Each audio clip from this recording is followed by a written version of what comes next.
Pour une fois, je ne vais pas faire une vidéo sur l'Amiga. Enfin si, mais non.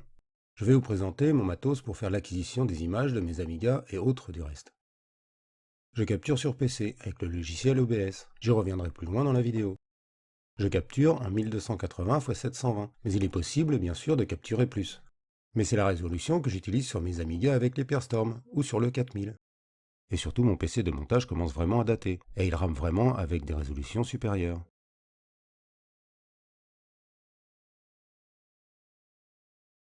Allez, le matos. Sur le 1200, mais c'est valable pour le 500. Je capture soit le RGB de l'Amiga en passant par la prise vidéo, le son bien sûr, et une partie de mes Amigas sont équipés en HDMI. Pour le 2000 et le 500, je capture qu'en HDMI, grâce à un RGB to HDMI et un switch. Je vous renvoie vers ma vidéo sur mon 2000. Mon bouton pour passer du RGB au HDMI, sur la sortie HDMI. Pour mon 500, c'est le même principe, tout passe par le HDMI, voir ma vidéo sur mon 500. Le boîtier pour convertir le RGB en HDMI, la sortie HDMI, sortie audio que je n'utilise pas, seul celui du milieu sert vraiment. L'autre côté, une entrée HDMI, la Péritel et l'alimentation, le doubleur HDMI, l'alimentation, l'entrée HDMI et deux sorties, la première, la seconde. Seule la sortie 1 permet de récupérer les infos de l'écran.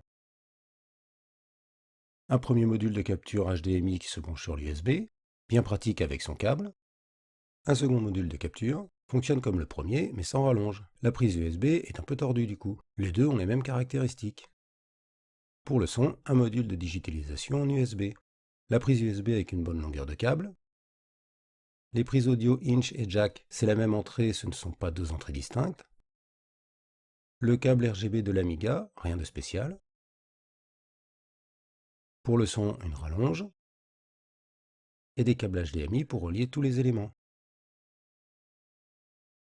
Je vous ai fait de beaux schémas. Le RGB de l'Amiga va vers le convertisseur HDMI. Ressort en HDMI, donc en numérique. Ensuite le doubleur, comme c'est du numérique, il n'y a pas de perte. Deux sorties, une vers l'écran et l'autre vers le module de capture. On se retrouve donc avec l'image sur l'ordinateur et l'écran. La capture de l'HDMI est le même principe, mais on est en numérique de bout en bout. Là, c'est plus pour le 1200 qui ne sort pas de RGB sur le HDMI. Mais je n'utilise pas trop cette solution. Je vous montre un peu plus loin pourquoi. On se retrouve avec les images sur le moniteur et le PC. La capture HDMI que j'utilise le plus, c'est cette configuration. Juste le doubleur pour avoir l'image sur le PC pour le capturer, et le moniteur. Voici donc le sac de fil de tout ce montage. La sortie RGB de l'Amiga, la sortie HDMI du Pearstorm, le tout va vers le convertisseur RGB HDMI, l'entrée HDMI qui n'est pas convertie bien sûr, l'entrée Péritel, la sortie HDMI, pour le son, le doubleur HDMI, l'entrée qui vient du convertisseur, l'alimentation, la sortie 2, la sortie 1, le module de capture sur le PC, le logiciel de capture, j'y reviens plus loin. On repart du doubleur pour aller vers le moniteur, qui est une télé ici. Alors pourquoi je n'utilise pas trop cette solution? Je vais passer en RGB, donc commuter sur le convertisseur RGB vers HDMI. Et voilà, un cadre bleu avec les infos de capture. Cela reste affiché quelques secondes. Mais je ne trouve pas ça super pour faire mes vidéos. Sinon cela ne gêne pas trop, juste pour un moniteur. Là je quitte. Il n'y a donc plus de signal sur les RGB. Je bascule vers le HDMI. Et de nouveau ce carré bleu d'infos. En fait, quand je veux faire des captures de ce type sur le 1200, j'utilise deux modules de capture. Un pour le RGB et un autre pour le HDMI. Comme cela, je n'ai pas le carré bleu. Le montage pour simplement le HDMI, la sortie HDMI de l'Amiga sur le doubleur, une sortie vers le moniteur, la seconde sortie vers le module de capture sur le PC, le module de capture de son vers l'USB, branché sur le PC, bien sûr connecté à la sortie son de l'Amiga. Je passe sur le logiciel de capture. C'est OBS Studio. À gauche, il y a tous les périphériques de capture, le son pour l'Amiga, la vidéo de l'Amiga, les paramètres de capture, la preview, on voit vraiment même ici ce qui est capturé.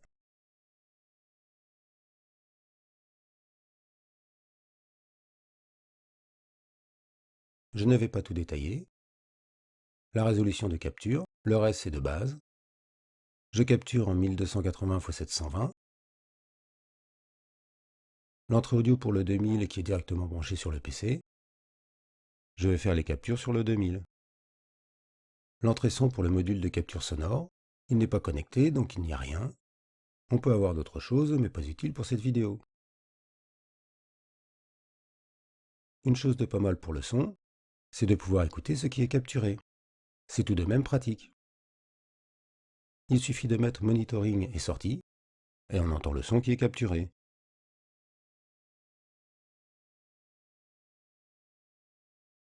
Je vais lancer une capture de mon 2000. La preview est plus petite que la vidéo finale. Elle a du reste quelques images de retard vis-à-vis d'un moniteur. Ce n'est pas forcément simple de capturer un jeu par exemple directement en regardant ici. Je démarre l'enregistrement, la capture débute. Voici ce qui est capturé. Je capture en 1280 x 720 car c'est ma résolution sur mes Amiga. 1280 x 720, 24 bits. Mais rien ne m'empêche de changer la résolution de l'Amiga. Par exemple en 1027 x 768. La capture s'adapte mais se fait toujours en 1280 x 720. Dans ce cas-là, il y a deux bandes noires de chaque côté. Mais on peut prendre une résolution plus haute. 1920 x 1080 par exemple. Cela s'affiche bien, mais on capture toujours en 1280 x 720. Dans ce cas-là, il y a une petite perte de qualité de l'image due au passage de la résolution de capture. Je dois bien avouer que je monte rarement dans ces résolutions de toute façon. Je trouve que cela devient trop petit pour un Amiga au-dessus de 1280 x 720. Enfin, ce n'est que mon avis. Je repasse en 1280 x 720. C'est bien joli tout cela, mais cela donne quoi avec les résolutions natives de l'Amiga? Je vais exécuter 6 infos. Il passe sur une résolution de l'Amiga.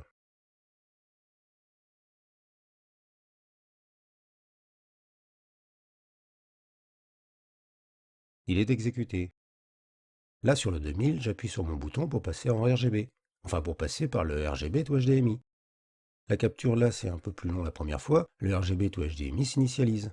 Il affiche les infos. Tiens, du reste, je suis resté en 1920. J'avais fait des tests et je n'ai pas rechangé. L'image est propre. Les puristes me diront que je suis en 16 neuvième au lieu de 4 tiers. Franchement, moi, je me suis très bien fait. Cela ne me dérange pas.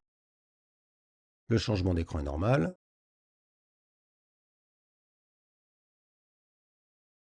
Allez, un petit test de vitesse du 2000 avec le PeerStorm et la carte Pi3B. Je vous renvoie vers la vidéo que j'ai fait sur mon 2000 avec le PeerStorm et le RGB to HDMI. Je quitte. La pluie d'image RGB. J'appuie sur mon bouton pour passer en HDMI. Il y a une petite coupure entre les changements, mais c'est dû au module de capture. Je vais vous mettre quelques extraits de jeux pris depuis mon 2000.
Je passe pour la capture sur le 4000.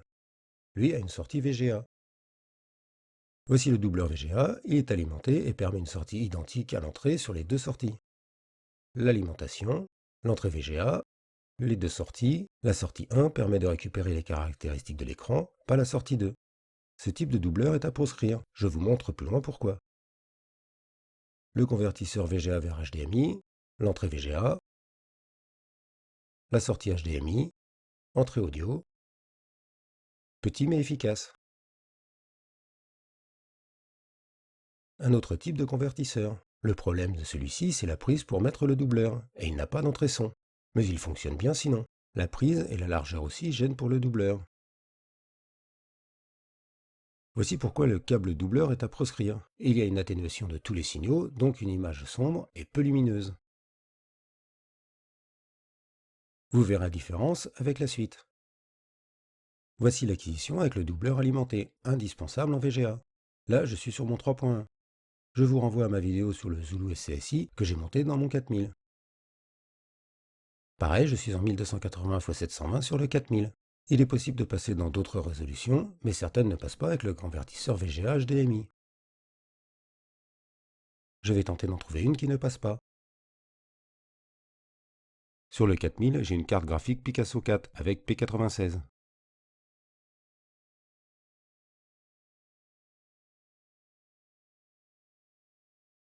Je tente celle-ci, 1280 x 400, 24 bits. Ce convertisseur est un peu long au changement de résolution.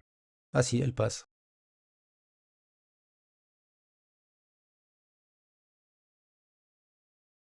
J'aurais dû en chercher une avant et la repérer. Je tente 1152 x 432.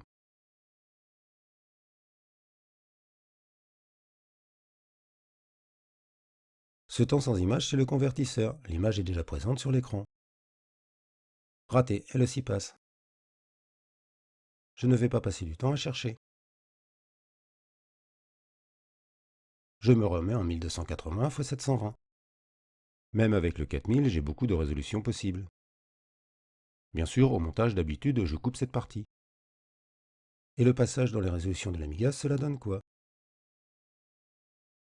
Je vais utiliser 6 infos comme sur le 2000.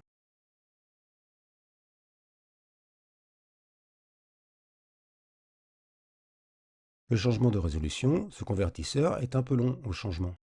Et nous voilà dans une résolution Amiga. Un coup de speed pour voir ce que cela donne sur un 4060 à 50 MHz.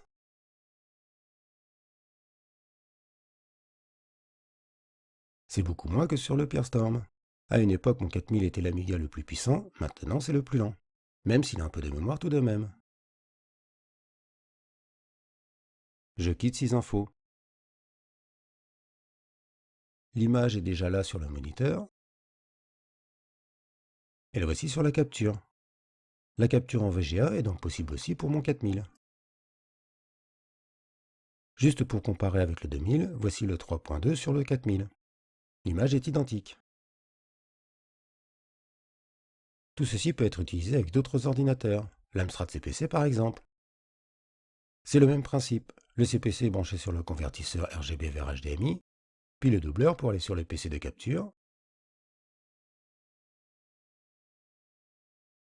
et le moniteur, enfin là une TV. Voici ce que donne la capture. Apparaître en 16 neuvième, cela est pas mal. Je vous mets quelques jeux.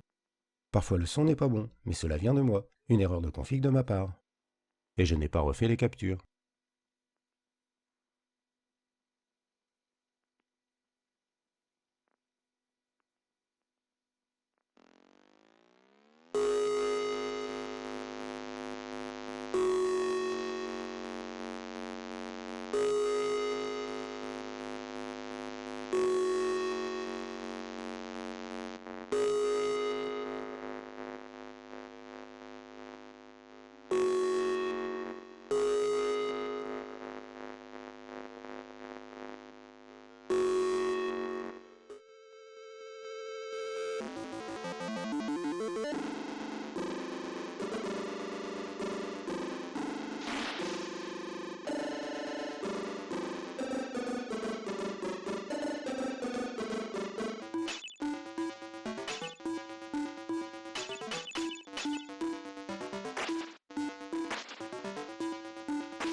Voilà, vous savez maintenant comment je capture mes images de mes ordinateurs. Cela peut également servir pour simplement afficher sur une TV moderne sans faire de capture. Le matos n'est pas cher et tout de même de bonne qualité. On peut avoir mieux, mais c'est beaucoup plus cher. À une époque, c'était beaucoup plus compliqué et cher de faire de bonnes captures. Le numérique apporte tout de même un bon confort. Je n'ai plus les captures que j'ai fait il y a bien longtemps, avec une carte d'acquisition Pinacle analogique sur mon PC.